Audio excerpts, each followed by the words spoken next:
ஜப்பான்ல வந்துட்டு நீங்க தெருவுல நடந்து போயிட்டு இருக்கும்போது, திடீர்னு மயக்கம் போட்டு விழுந்துட்டீங்க. அப்ப ஜாப்பனீஸ் எப்படி ரியாக்ட் பண்ணுவாங்க தெரியுமா?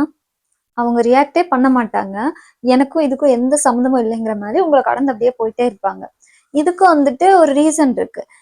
ஜாப்பனீஸ் கல்ச்சர் எப்படின்னு பார்த்தீங்கன்னா, வந்துட்டு ஒருத்தவங்க அனுமதி இல்லாம அவங்கள வந்து தொடக்கூடாது. முக்கியமா ஸ்ட்ரேஞ்சர்ஸ் முன்ன பின்ன தெரியாதவங்கள அவங்களோட பெர்மிஷன் இல்லாம தொடக்கூடாது அப்படிங்கிறது தான் அவங்களோட கல்ச்சர். ஆனா, அத எப்படி அவங்க இங்க அப்ளை பண்றாங்கன்னு தான் எனக்கு மனசிலாகல. ஏன்னா, இப்போ மயக்கம் போட்டு விழுறவங்க வந்துட்டு எப்படி எழுந்து என்ன ஹெல்ப் பண்ணுங்கன்னு கேட்க முடியும்? கேட்க முடியாது இல்லையா? நம்ம நார்மலா வந்துட்டு கீழ விழுந்தா, எனக்கு எழும்ப முடியல, என்ன எழுப்பி விடுங்க. ஏதாவது நம்ம ஹெல்ப் கேட்கலாம்.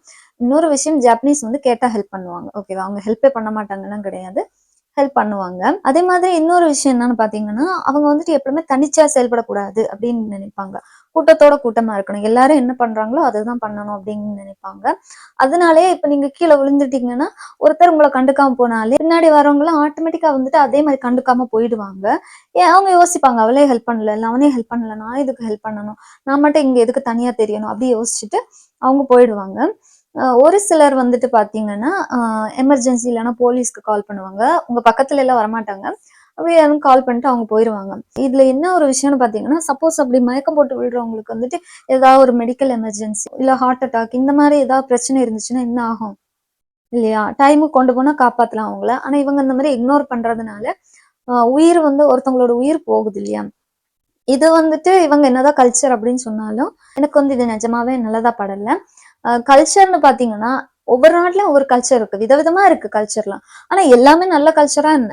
கிடையாதே. நம்ம இந்தியால கூட தான் உடன்கட்டை ஏறுதல் அப்படின்னு ஒண்ணு இருந்துச்சு. அது என்ன நல்ல விஷயமா? கிடையாது.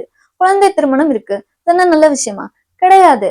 அதே மாதிரி தான். அவங்க என்னதான் கல்ச்சர்ன்னு சொன்னாலும், ஒரு விஷயம் தப்பா இருக்குன்னா, நம்ம அத வந்து சரி பண்ண முயற்சி பண்ணணும்.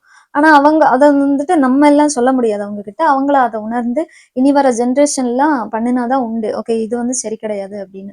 மத்த எந்த சிச்சுவேஷன் வேணாலும் ஓகே நீங்க பெர்மிஷன் இல்லாம ஒருத்தவங்கள தொடாம இருக்கன்னு நினைக்கிறேன் நல்ல விஷயம் தான். ஆனா வந்துட்டு இந்த மாரி மயக்கம் போட்டு விழுறவங்க எல்லாரும் வந்துட்டு நம்மள்ட்ட ஹெல்ப் கேட்க முடியாது. அத அவங்க ஃபர்ஸ்ட் புரிஞ்சுக்கணும். இதே ஜாப்பனீஸ் தான் நீங்க வந்துட்டு வழி தெரியலன்னு வழி கேட்குறீங்கன்னு வைங்க. வேலையெல்லாம் விட்டுட்டு உங்களுக்கு ஹெல்ப் பண்ணுவாங்க. ஏன் உங்க கூட ஸ்டேஷன் வரை கூட வருவாங்க. கொண்டு வந்து விடுவாங்க அவங்க. அந்த மாரி. அதனால இவங்க வந்து ஹெல்ப் பண்ண மாட்டாங்கன்னு கிடையாது. இந்த மாரி ஒரு ரீசன் இருக்கு. அதனால அவங்க வந்துட்டு ஹெல்ப் பண்ண மாட்றாங்க.